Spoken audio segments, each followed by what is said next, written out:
నీరసంగా ఉన్నావేట్రా? అబ్బా ఏం లేదని చెప్పాను కదమ్మా, ఎందుకలా ఇసికించు ప్రాణం తీస్తావు? ఏమైంది నాన్న? నా రాజుగాడి సంగతి నాకు తెలీదా? ఏం లేదంటే ఎలా నమ్మను? నువ్వెప్పుడూ నవ్వుతూనే ఉండాలనుకునే పిచ్చిదాన్ని కదరా నేను.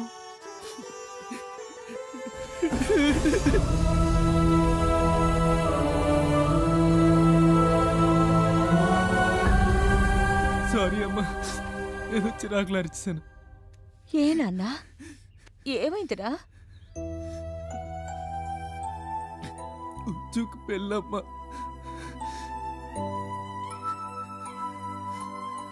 ఎన్నో అనుకుంటాం గాని అనుకున్నవన్నీ జరగవు కదరా.